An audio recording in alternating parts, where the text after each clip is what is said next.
Good evening to everyone, and thank you so much for joining us here live at the Academicians Studio. I believe that, Mary, you are the first of our second series to kick off, which is very exciting, our autumn and winter series. My name is Kate Downey, and I'm a fellow academician, and I'm also currently chair of the Friends of the RSA. I'm delighted to introduce the acclaimed sculptor, Mary Bourne.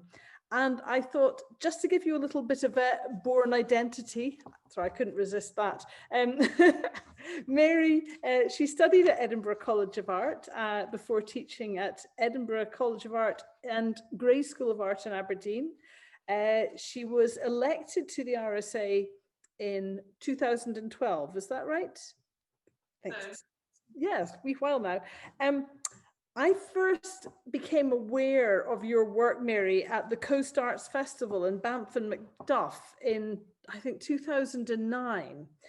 And I stumbled upon a series of polished and textured slate discs which reflected the sky above, and yet they also kind of embodied the very nature of the stone that you were working with.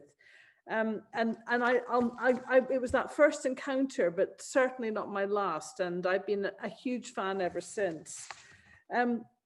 Like many successful sculptors, Mary makes a living through a compelling mix of making, exhibiting, commissioned public art, often with insightful and successful collaborations with writers, poets, children, adults, geographers, architects, council planners, you name it, she has worked with them all. Yet at the still center of her work is the profound poetic conversation that she has with our natural world over deep time, and her ability to work stone, our most ancient material to hand, to offer fresh insights into our relationship with the natural environment. On top of everything else, she's currently curating an exhibition at the RSA that celebrates 40 years of the John Kinross Scholars, of which she was one a wee while ago. And hopefully she's going to talk about that. Anyway, we're very privileged to be invited into the very heart of her practice, which is her studio set in the remote Valley Deep in Murrayshire, a stone's hurl over Ben Rennis from the River Spey.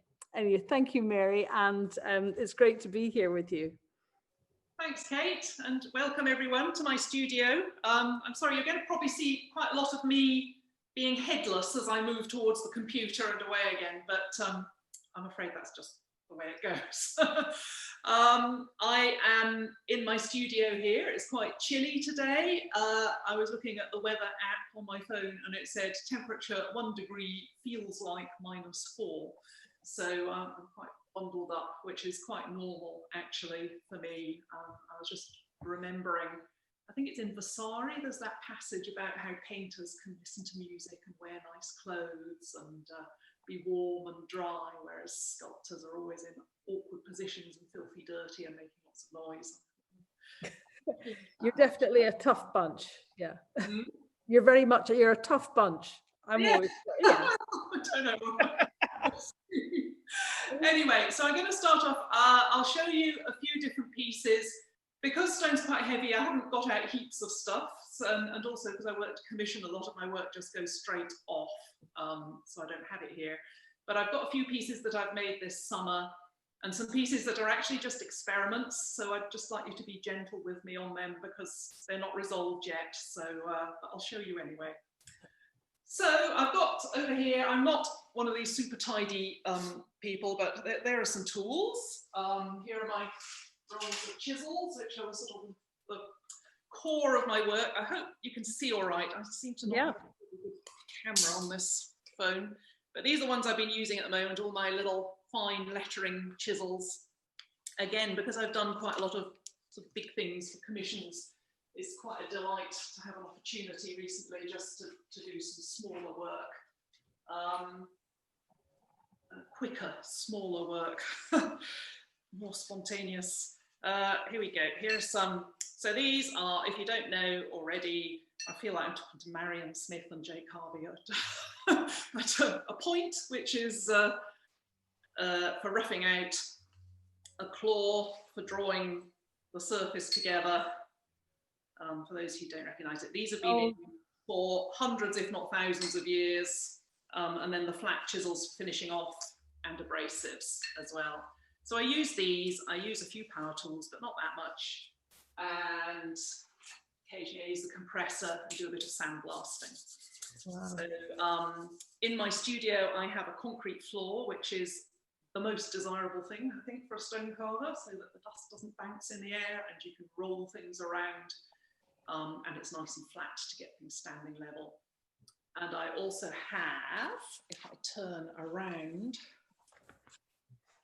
oh, it's a bit dark, but a big roller door which opens up and the concrete flows straight outside, so I can wheel things outside and wheel my gantry outside, and can back up a van and just wheel things straight onto the lift into the van. So it's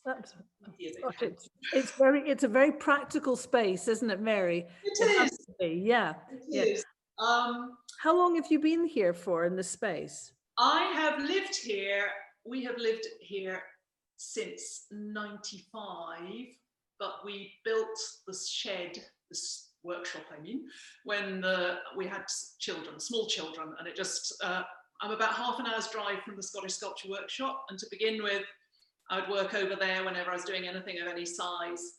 But then once I had kids, it just became much, much more practical to have a space at home. So, of course. About 15, 20 years ago, we built the shed. Fantastic. The workshop. But I'll show you where it is. I will just share my screen. There we go. So we are in, hopefully you can see my cursor. We're in this little wooden building here. The windows point north. That's our house in front. And if I just move on to the next, oh no, that's not going to work. There we go.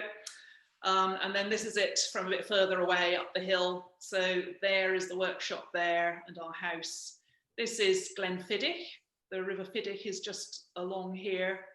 And there's Ben Rinnis in the background there. So Glenfiddich as in the whiskey? Glenfiddich as in the whiskey. It's about 3 miles away to Glenfiddich. It is a bit of a waste. I really don't like whiskey. Imagine. What a shame. This place is lousy with it. So this is the view looking across from our house. It's actually this taken just slightly up the hill from our house. When we first moved here, I've known this area for a long time. I grew up in Aberdeen and my dad was a seabird ornithologist at the university. And actually on all these hills here, there are seabird colonies, even though we're quite away from the coast. So there's common gulls and black-headed gulls who used to come and look at the nests and count the eggs and all that sort of stuff. So I've known the area for a long time, and then connection with Scottish Sculpture Workshop in Lumsden. So it's an area I feel very happy in and comfortable in, and that I like very much. And when I moved here, I was really pleased. I thought there's all this sort of wild land. I love the wild land. But of course, what I really, really like is these 3 fields, which are directly across from our house, and which are constantly changing all the time. And in the winter, you know, maybe there's some sort of crop for the sheep in it. And as they move the electric fence across the field every day just to give the sheep another metre or 2 to eat. So the winter is measured by the sheep eating their way across the field. Now, on the right hand, I hope it's not under the speakers. You can move the speakers if they're on the right hand side. Can you see one of the fields is a funny shape? Yeah. That is actually the field that's directly in front of our house. And it used to be a perfect geometric square, and then they've put these pylons in it, so it's no longer perfect, to my annoyance. I remember you being very cross about that. Yeah. Yes, had a few Facebook rants about the pylons. But anyway, just remember that field because I'll come back to it. So I'm going to just stop sharing now and show you one or two pieces that sort of relate to the way I relate to the landscape here. I suppose what I'm really interested in is how we project ourselves into the landscape, both physically by shaping it, but also we project sort of feelings and thoughts and memories, and they become associated with features in the landscape. So this is the oldest piece I'm going to show you today. This goes way back to, I don't know, sometime in the 1990s. And I made it for an exhibition at the City Arts Centre in Edinburgh that was accessible to people who had visual impairments. So in the show, there were things that had bright lights, and there were things that made noises, and things that made smells, and things you could touch like this. So this is called Home, and hopefully you can recognise Ben Rinnis.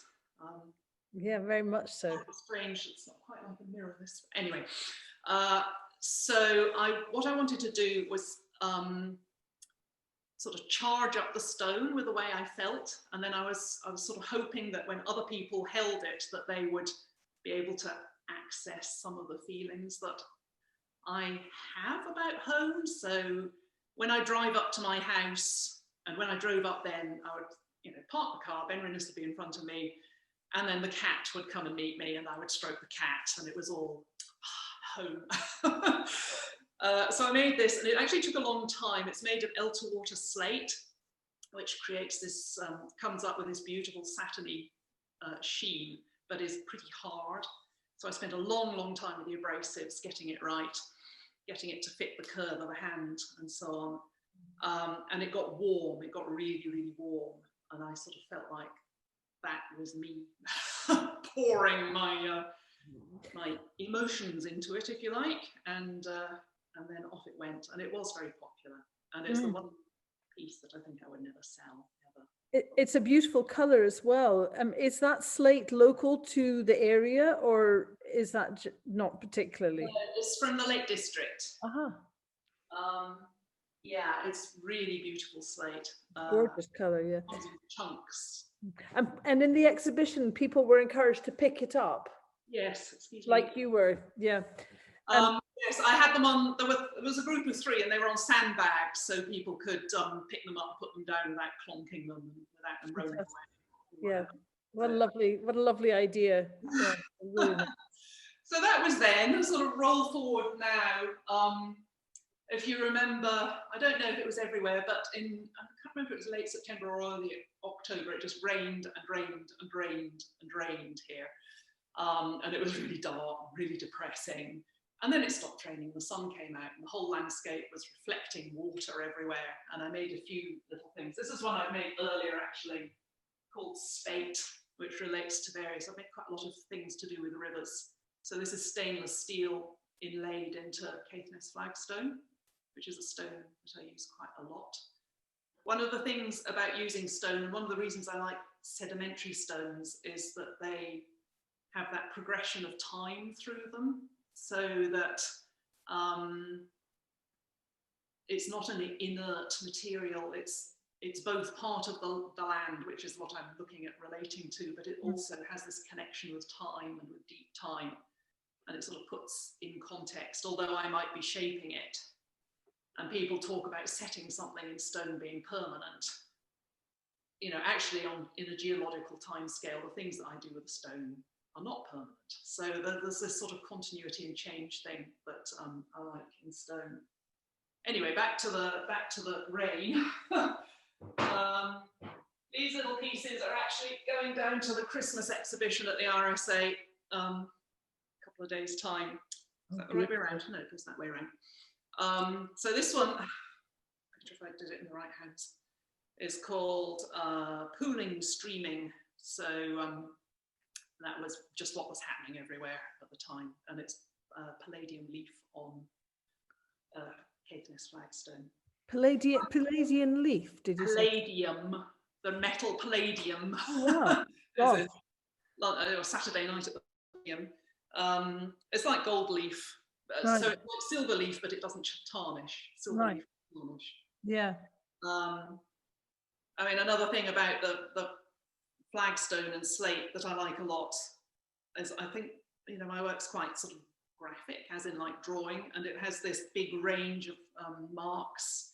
So this is a weathered surface and this is a polished surface, and you get quite a big change in tone, and when you chisel it goes light as well. I think for me, that's one of the most distinctive qualities of your work, is how you play between the reflective and the non-reflective textures in stone and so on, and the excitement of the juxtaposition of those things. Well, if you like shiny, Kate, I got a bit carried away with shiny. Oh, my eyes! So the river Fiddick flooded. Try and say that quickly. The river Fiddick flooded. Flooded, yeah.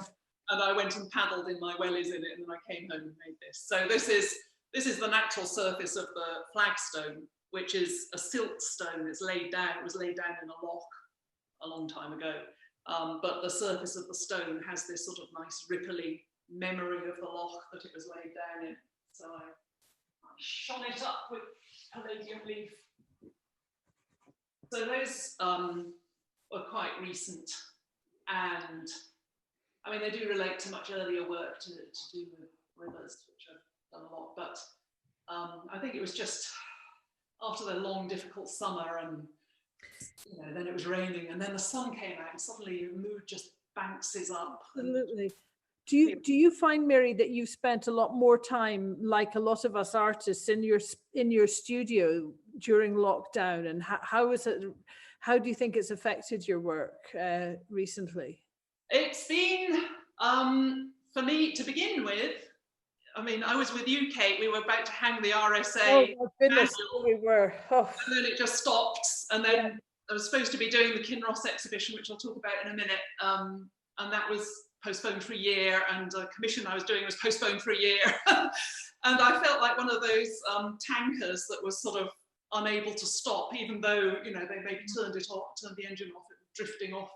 Yeah. It took a while to adjust. But then it was actually all through my career, periodically, I've tried to get funding to enable me to just spend time here and do work here. But it always seems to be, oh, well, no, we felt you weren't ambitious enough. Usually we just give money to people who want to travel abroad, or, you know, your project didn't have a broad enough scope we'd expect. So in a way, for me, to spend several months here has been great, and I've just really so enjoyed having time.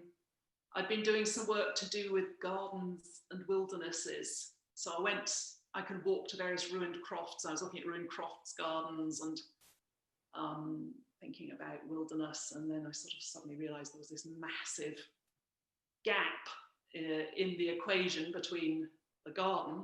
So what it was about was gardens used to be little pockets in the wildernesses that had to be protected, and now the wildernesses are pockets that have to be protected.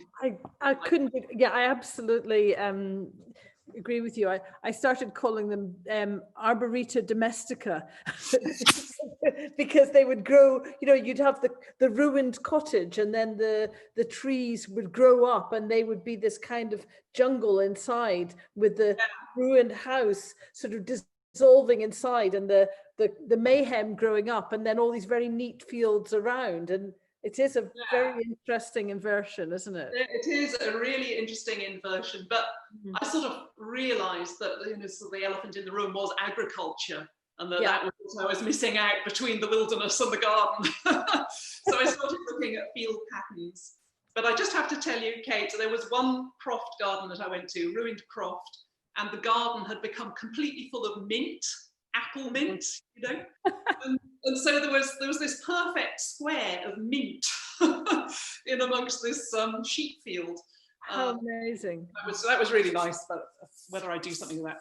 Anyway, thinking back to those fields I showed you earlier in front of my house, now this is one piece where I think it really doesn't show up very well on the computer, but this is a chiseled field on a piece of Caithness flagstone, and it's amazing how it just doesn't show up. There we go, maybe you can see a bit better. It's a bit tricky. Maybe if a light shining on one side of it, Mary, Let me might try work. this light to see if this will help.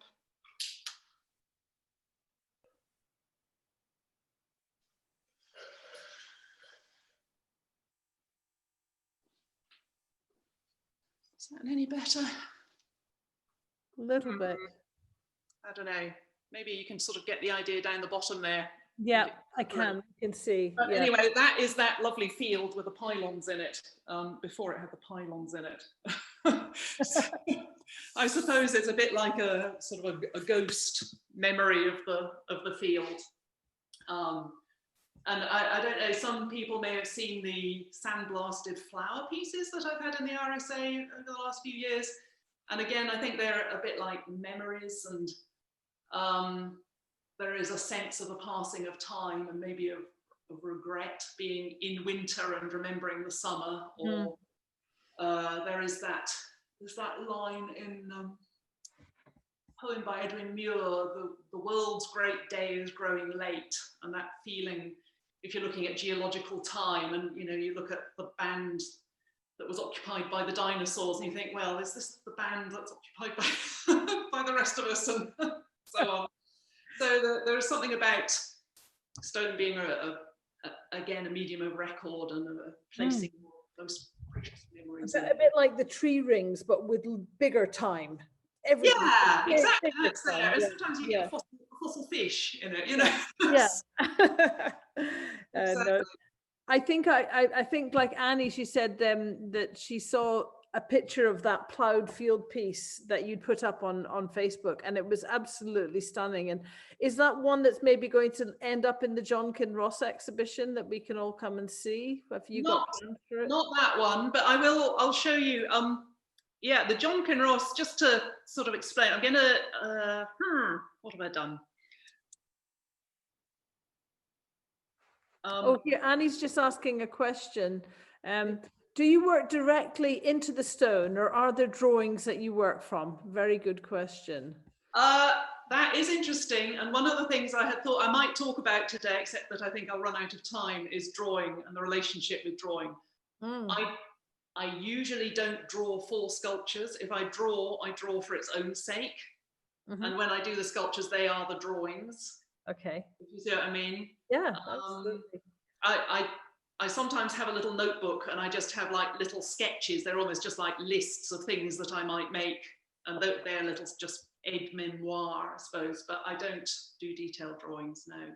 And do you have any of these sketchbooks lying around that we might be nosy enough to see? I meant to tell you, I went to get my drawings out earlier, and when I opened the cupboard, my daughter had put all her stuff from her flat in Edinburgh in front of the drawings, so I'm afraid I didn't get the drawings out.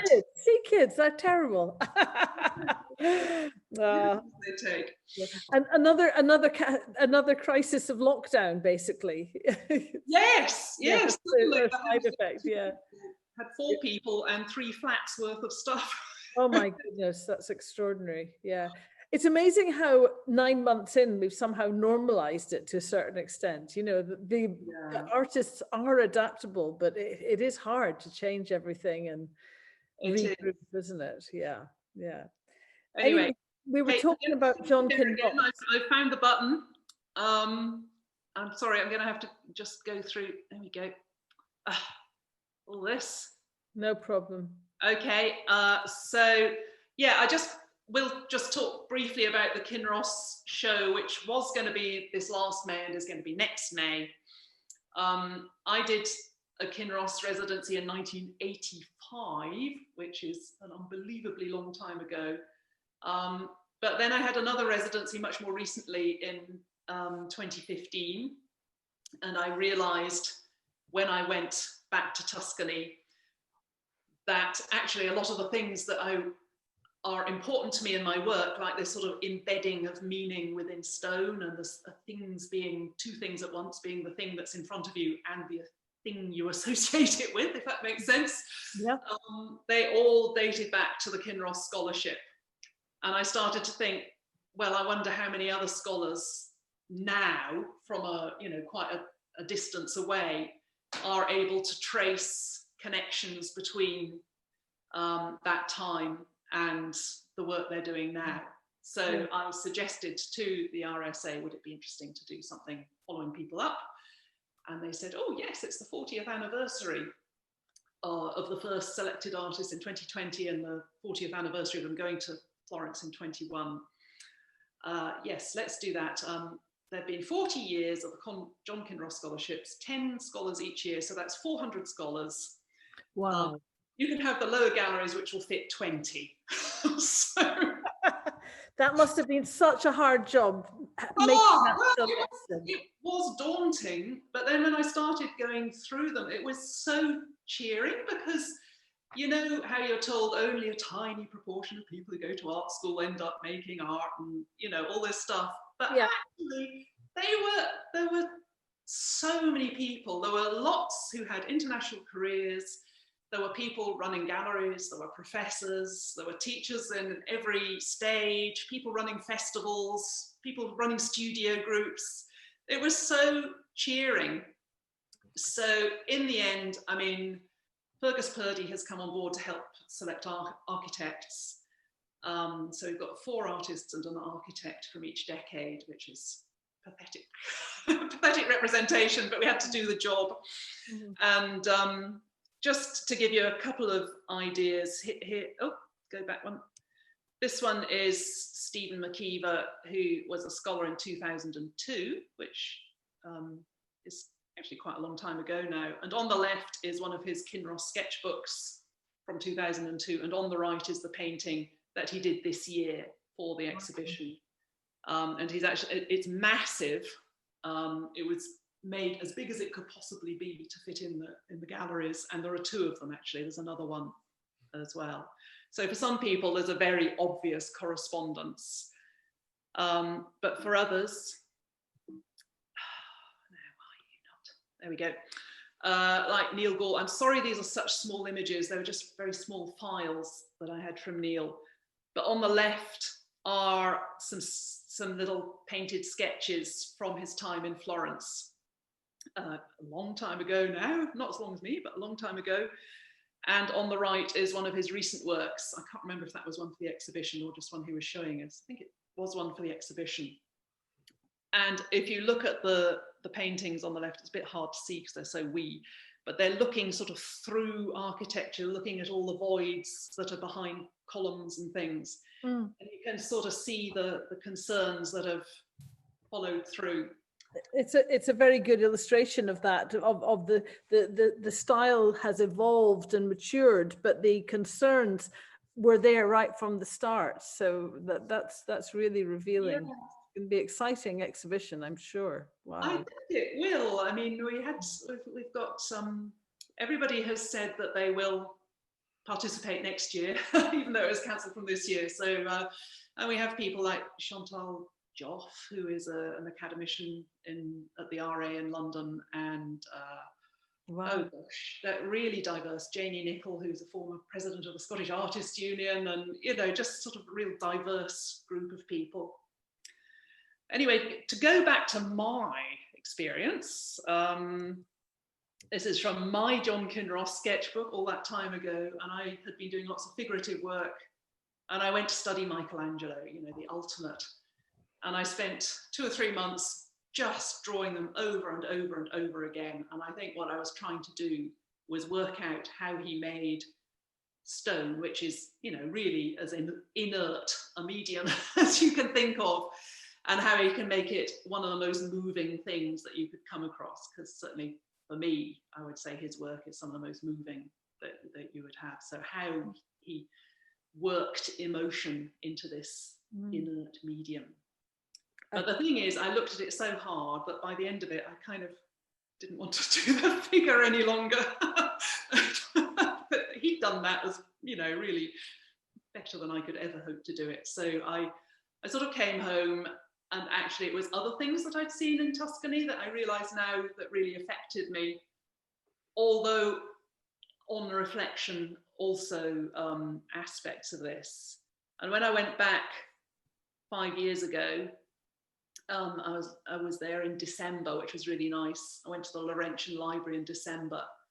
And I remembered how the things that I had loved the most were Michelangelo's architectural drawings. That's one of his drawings in the middle there, and they're so far from what you'd expect from an architectural drawing, because the curves are drawn freehand, and he's drawn them and drawn them and drawn them till he's got them right, just as you would do a figure drawing. And oh, that's interesting. yeah, so different. And then when you look at the architecture and the details of the architecture, I think every curve betrays his knowledge of the body. So actually this architecture is kind of like abstract art by somebody who knows the body better than anybody else, probably. And the sweep of an arm and the curve of a hand and so on can be found in the architecture.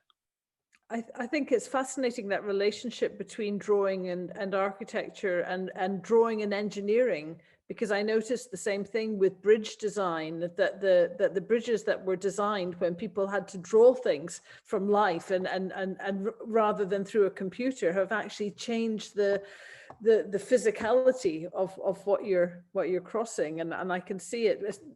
Those human curves are absolutely beautiful, and that it makes the building, it has a kind of tension and vitality because of them, doesn't it? I think so, and a physicality. I mean, all buildings are physical, but there's somehow a connection, a physical connection between yourself and these things. Yeah. And then, I mean, another thing, obviously, he's very sensitive to the contrast between space and volume and dark and light and so on, which is something I realise that I've picked up on in my work. So now, rather embarrassingly, I'm gonna stop sharing my screen. There we go. I'll show you the work that I've made for the Ross show. It's sort of, honestly, talk about asking for it, showing my work immediately after Michelangelo's masterpieces. Go for it. Okay, well, this is a piece where... It's all about you, Mary. It's fine. So things are drawn, you know, all detailed in advance. Everything's decided in advance. Sometimes there's a gap of a year or 2 years before I get to make it, and it's big and it takes ages. So this is just something where I haven't worked it out. I've just done something that I felt like doing that seemed right, and I'll show you now. So there it is there. It's that tabletop, the checkerboard tabletop. I'm sorry about all the clutter in the studio. And these are little curlicues, and they're in this very fleshy pink marble. When I was in Italy, the place I was working was making some fleshy pink ladies for Damien Hirst. And I picked up some of the offcuts thinking I might just do something a bit fleshy at some point. So I suppose, yeah, they're sort of about sort of echoes of a game and this idea of progression and moving on, and, you know, how things that live and things that are inert relate to each other. I don't really totally understand it myself, but that is what I have done. Absolutely fascinating. I mean, they do look like they're walking across the surface. There's a real implied movement there. It's just it's so unexpected as well. I love it. It's unexpected to me too, Kate. It's just what seems to have happened. So yeah, so that was that, and that was quite interesting. That's how it turned out. And I have no idea where I'll go next with it, but I did quite like these little. I like the fragility of them, because stone, of course, is quite brittle. They are so beautiful. They're almost like musical annotation. And the impulse that I feel, Mary, to stick my hand, I'm sure I shared this with everyone, to stick our hand into the computer screen and actually pick it up and handle it ourselves is really hard to resist. It's interesting you say that, because I've actually got a Perspex box to go over it for in the gallery. So, these are going to be being picked up and fiddled with. And Marion is asking, what is the black surround and the legs made of? I got a furniture maker I know to make the table. It is scorched oak. Beautiful, beautiful. It is really beautiful. Yeah, and if I get fed up with the sculpture, it'll be a nice table. I also have another question, Mary, from Jake Harvey. He said, he's saying that the geometry of those fields is quite amazing in that predominantly natural geological formed environment. Your take on it reminds me of the American abstractionist Agnes Martin's focus for much of her work. But from the perspective of a sculptor, it's a very beautiful relation I can see. But as opposed to a painter or printmaker, do you think that the flatness of the Caithness slate, how it has been deposited geologically and its relationship to the fields is important to you? That's a good question, Jake. Wow. Yeah, the flatness, I really love flatness. And actually, I think the last time I saw Jake, I remember saying to him, I think my work's getting flatter and flatter and flatter. So maybe I'm not actually a sculptor at all. I mean, the flatness is really important. And I tell you one thing that I do in the house, and it's sort of, I don't know, it doesn't seem very sort of like proper art historical thing to do, but in the house, when I'm looking out of the window, I'm constantly sort of moving and arranging things in the window frame. And so I'm quite used to consuming, or taking photos. You're consuming the landscape framed by a window or framed by a camera. So I think that does this rectilinear thing. But you are very much a sculptor and not a painter. I mean, it's a strange thing. You say the flatness, but flatness that's embodied as a sculptor is quite different from, say, you know, a figurative painter sort of arranging strange depths on a flat surface. I'm not very good at putting it, but there is a huge difference, isn't there? I think the stuffness of the stone, if you know what I mean, is really important. The materiality, I think, is the proper term. Yeah, its character is really, really important.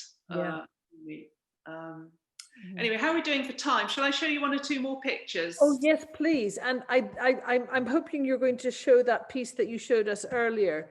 Okay, yes, that's coming. Okay, so we're back in Florence now, and I realized in retrospect that actually, you know, just as it was Michelangelo's architecture, it was the other architecture as opposed to sculpture really that I really liked. And just as we relate to our landscape environment, we also relate to our built environment, and that's an environment that we actually shape. And so just as a river is a river and it's a symbol of a passage of time and continuity and change and stuff, a Gothic arch, and this is a really medieval outlook, and I think probably it sort of coloured the way I relate to landscape. So a Gothic arch, it's a useful structural device, but it's also pointing to heaven. You know, an arcade is, again, it's a constructional device, but it is also a measure of time, day after day after day after day. A progression through space is also a measure of time as you progress through space. This window here, which is translucent onyx, you know, it's there for letting the light in, but it is also a symbol of the light of heaven or enlightenment or whatever. So I think going back to, you know, those early days in Florence, I think I took away this sort of this dual vision of looking at something that is itself and is something else as well.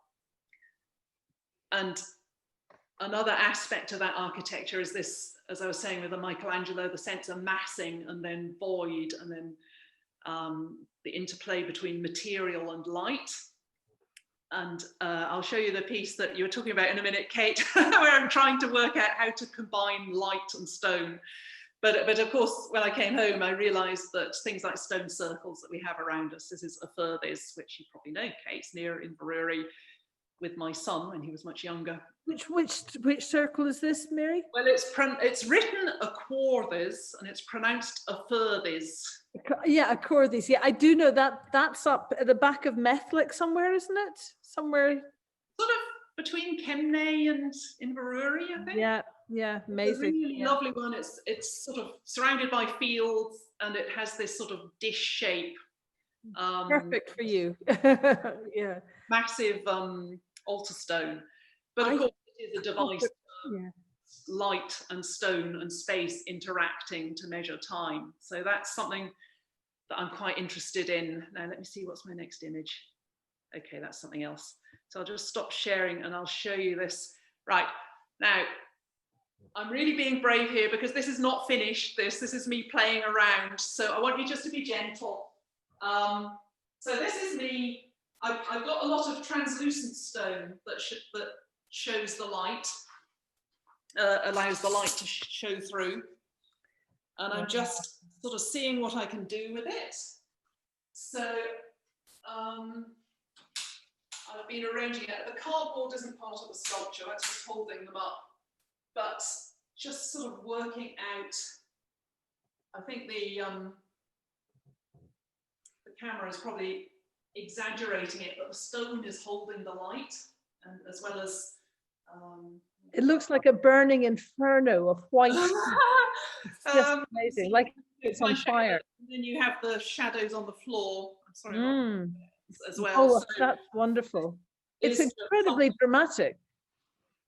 Yeah, well, it could wonderful. be. Yeah. But at the moment, it's held together with cardboard, and there's an IKEA light lighting it up. Mary, that's fascinating. I mean, what happens with the quartz? You know, that it sort of picks up the light and somehow amplifies it, or it appears to.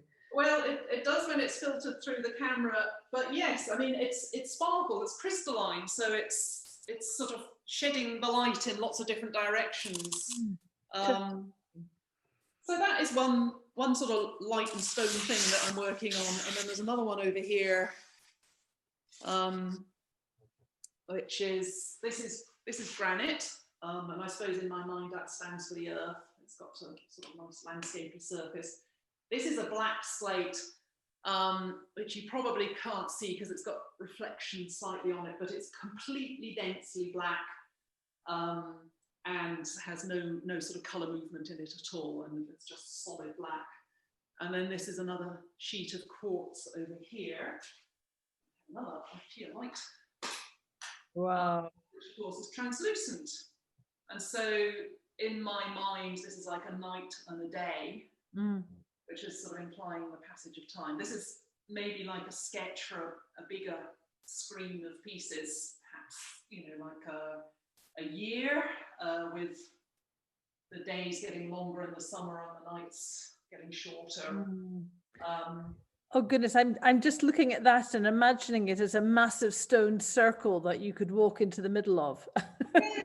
or a ribbon. I'd quite like to, you know, along a big ribbon of stone.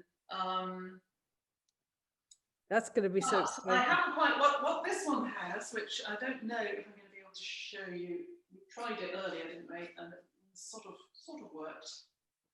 On here, there are sandblasted some flowers, but you can only see them when the light's on the one side. So I'm going to take you a bit closer, see if it'll work. Oh yeah. Can you see that? Yep. You can. Thank you. That's wonderful. Yeah.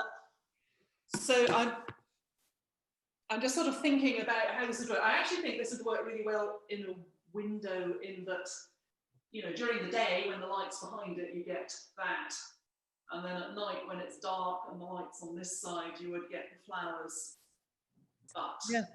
I don't know yet. It's definitely quite like it, just brutal without the flowers.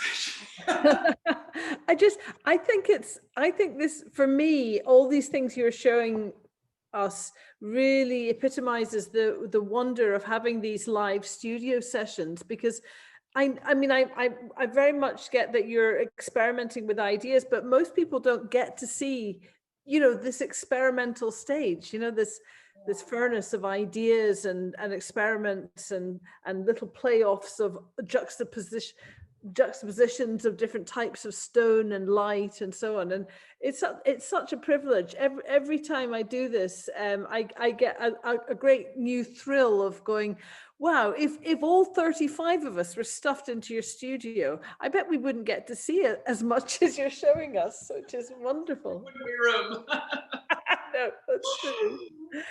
Wow. Yeah. So I mean, how's the time doing? It's 10 to 8. I have got some photos of like public commissions and things. That would be really nice to see. I'm just saying, Jake has said, I think the relief understanding of the sculpture is different to layering a painter might be intrigued by. So, Jake, I'm trying to work out what you said that. I'm sorry when you said that. Maybe you should just send me some chats, but I think it's that whole... A lot of people talk about the relationship between sculptors and printmakers, and that sort of, especially if you're etching and you're using relief to hold the ink, and there's a relationship between carving. I'm always fascinated. I think it really shows in the difference in the way people draw. I think that your drawings and sculptors' drawings, which always fascinate me, but they're very different ways of seeing the world, and that tactility and looking, and I could almost feel you sort of touching with your eyes those Michelangelo's sculptures and longing to touch them with my hands. I bet, yeah. I'm just wanting, if you were to flick through, because I know that your public art and how you engage with that is a major part of your practice. And I mean, I'm massively, like many sculptors, I'm in awe of your ability to collaborate. I mean, so successfully with such a diverse range of people, and to give everyone a voice and yet still hold on to, you know, the essence that is you as an artist. And so if you could be just 5 minutes of this, it would be wonderful, Mary. I'll whisk through and maybe just talk about some of the different sort of involvements of different people here. So some of you will recognize this from the original Scottish Poetry Library, where Malcolm Fraser, the architect, had, it was unusual for a building in that it was built around a poetic idea, which is that Gedesian phrase of "by leaves we live," which obviously in the library full of books with the pages, the leaves containing words, it takes on a different resonance. And Malcolm had seen some work I'd done carving leaves outside the library in Dundee, and asked me, and we just corresponded. I mean, the whole building is based on the idea of being, of course I'm pointing at the screen, that's not going to help anyone, of being under trees, so the upright structures and then the canopy above, to the idea of being in a glade. But then between us, and I'd say I wouldn't claim sole design rights to this at all, but we came up with the idea of this carpet of leaves around the lectern, which sort of helps physically to define the space, and then has this sort of intellectual. And did you design the lectern as well? No, they actually designed the layout, sort of having seen my work and sort of come backwards and forwards to talk about how it would work. And is that slate as well? It's Caithness Flagstone again. Yay! It's lovely. No, I like that. I think it's amazing. Retainer. That's now been moved because they've redeveloped the space. It's moved up to Riddle's Court, further up the High Street now. So that was interesting. So that was a real sort of engagement with the other design professionals and the client in that case. This is Ellen Academy, your old stamping ground. My old school. Yeah. And this is one of the things you get in a public art brief often is they want as many local people as possible to be involved. And it's how you square that circle of it being your vision and your artwork and delivering something that is a good unified piece of work, but also involves, in this case, hundreds of people. And here they'd asked me if I wanted to do something. This is part of a bigger scheme. There were lots of different artworks, and the sort of unifying theme that I had running through them was the sort of the role of people both as an individual and as a member of a community, so that you are both a singular item and part of this collective. And so here I used the River Eithon, which is why Ellen is where it is. It's at the crossing of the Eithon, and the Eithon's at the heart of the town. I used that as a symbol for the community, which repeats in different artworks.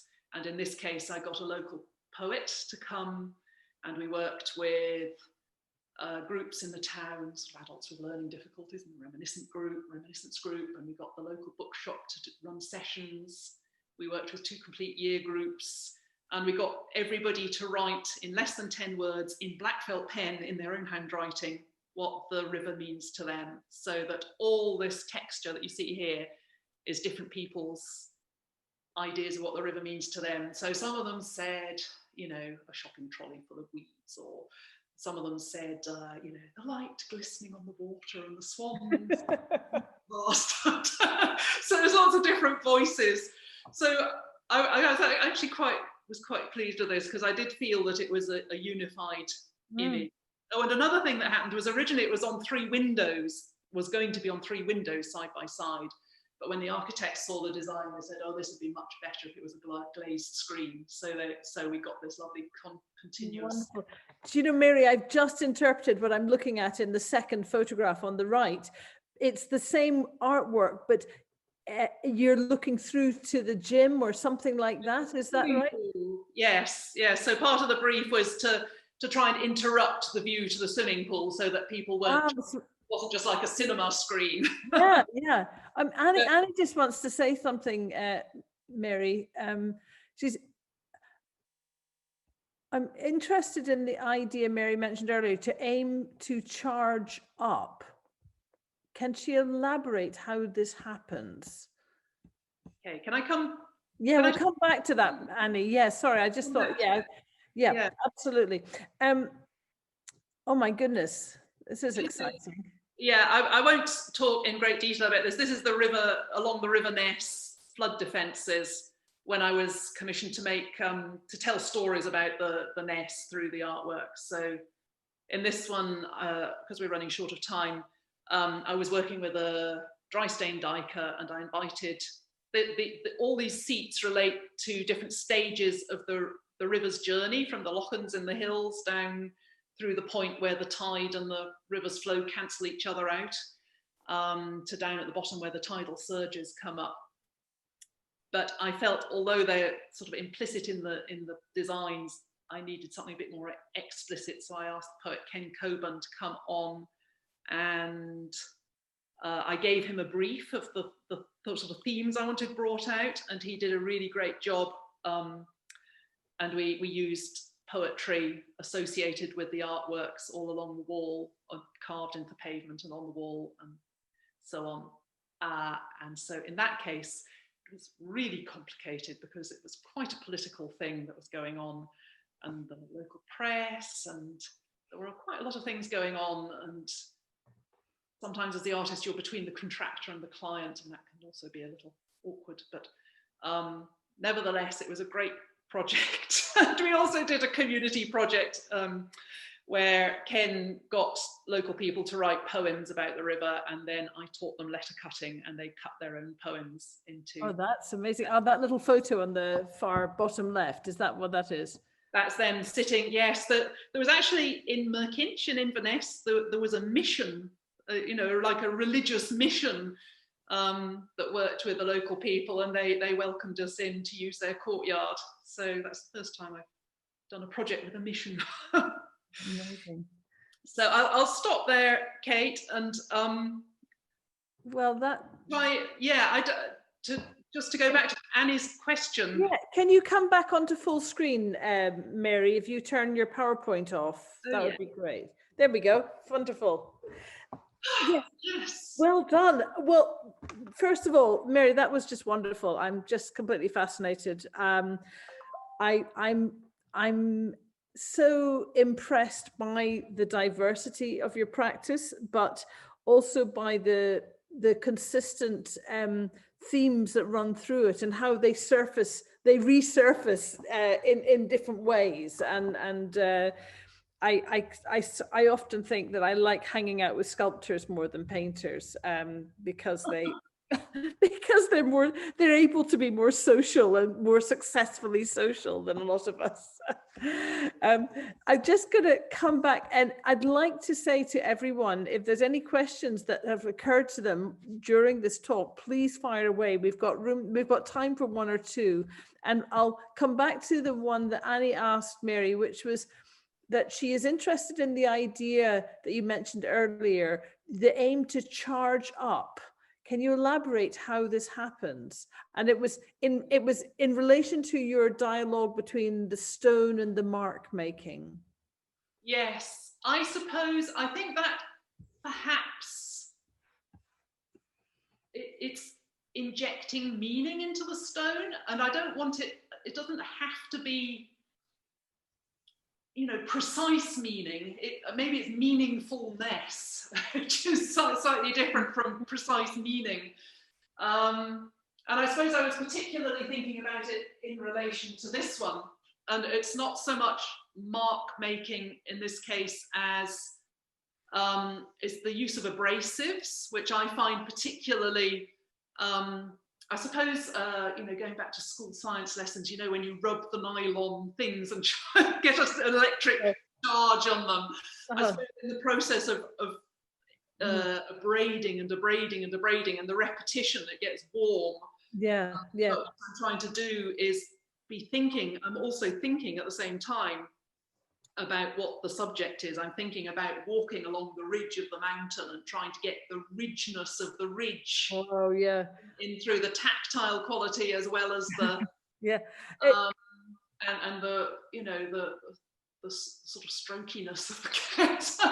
I don't seem to be using terribly no, I understand. I mean, I wonder also, there's a kind of transference of energy, isn't there, from your embodied energy on, the acts of abrading and polishing and carving. There's a transfer of all that energy into the work, isn't there? I think there is, and I think that is one of the things about, gosh, Kate, your paintings are very energetic, but perhaps, again, when it's stuff and you're actually, when I'm ploughing the field, carving the ploughed field, you can feel the, resistance, perhaps. Or maybe, I think, in the viewer, looking at the marks that are made, perhaps you are almost empathizing the effort that I put in to driving the chisel along. Wow. That makes sense? Yep, absolutely. Yeah. I mean, sort of recorded in the stone, but it's a sort of a communication between the person looking and the person making. Wonderful. Well, I've got one last very interesting question from Marion. It says, when you are working on stone in the manner you have described, do you do so in silence? Well, I used to listen to the radio a lot, but I find it a bit irritating now, and mostly I do work in silence, yes. Apart from the noise of the working, which is noisy. Has its own noise.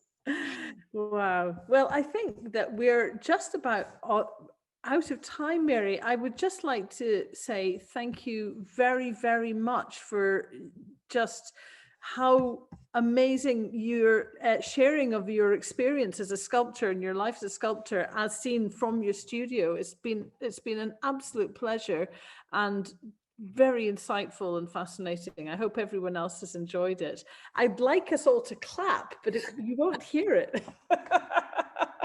And I think you can go off and get a glass of wine and relax, and we'll see you back at the RSA one day, definitely. And I'd just like to say to everyone, they're going to have to come and see the John Kinross exhibition, and that is in May 2021. Is that correct? Yes. Yep. And can I just say a huge thank you to Kate for chairing tonight's event. Thanks, Kate. My pleasure. And while we're on the subject of sculpture, can I just mention that the RSA are co-presenting the online premiere of a film about the celebrated Catalan sculptor Joan Plensa. The RSA back in 1992 were the first institution to show his work in Britain, and so we're happy to be co-presenting this film. It's on Friday the 27th of November, but I'll be emailing out details of how you can buy tickets for that, so do look out for that. And our final studio visit is to Henry Kondraki. That's on Friday. The final one this year, but not our final one for this year, yeah. 3rd of December.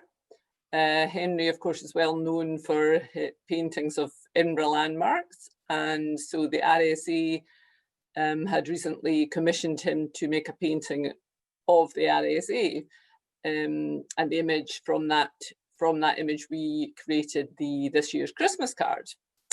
So can I just say thanks again to Mary and to Kate, and thank you to everybody who joined us tonight, and enjoy the rest of your evening. Wonderful. Thanks everybody. Thank you very much, Mary.